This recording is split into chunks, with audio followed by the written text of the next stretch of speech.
Malaysia, Thailand, Philippines உள்ளிட்ட தென்கிழக்கு ஆசிய நாடுகளை மிரட்டி வரும் கனமழை, வெள்ளப்பெருக்கால் பொதுமக்கள் கடும் இன்னல்களை சந்தித்துள்ளனர்.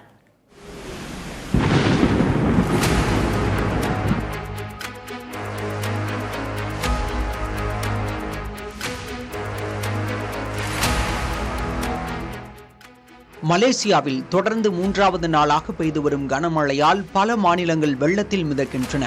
குறிப்பாக வடகிழக்கு மாநிலமான கிளாந்தன் மிக மோசமான பாதிப்பை சந்தித்துள்ளது. இது தவிர கெடா, Penang, Perak, Perlis, Terengganu, Selangor, Sarawak ஆகிய மாகாணங்களும் வெள்ளத்தால் பாதிக்கப்பட்டுள்ளன. தலைநகர் கோலாலம்பூரையும் வெள்ளம் விட்டு வைக்கவில்லை. மழை வெள்ளம் காரணமாக 9 மாகாணங்களிலிருந்து சுமார் 15,000 பேர் வெளியேற்றப்பட்டு தற்காலிக முகாம்களில் தங்க வைக்கப்பட்டுள்ளனர்.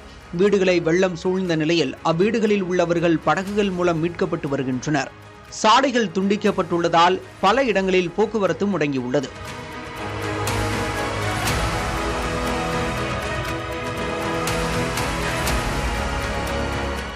மலேசியாவை தொடர்ந்து தாய்லாந்தில் பல்வேறு பகுதிகளும் வெள்ளத்தில் மிதக்கின்றன.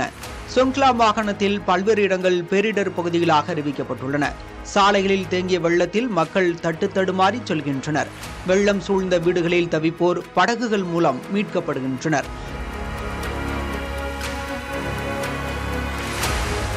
மழை வெள்ளத்தால் பாதிக்கப்பட்ட பகுதிகளில் மீட்பு மற்றும் நிவாரணப் பணிகளில் ஈடுபட ராணுவம் களமிறக்கப்பட்டுள்ளது.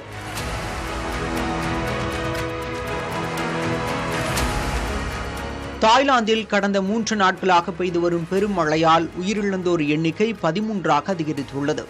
20 லட்சத்திற்கும் மேற்பட்டோர் பாதிக்கப்பட்டுள்ளதாக தெரிவிக்கப்பட்டுள்ளது.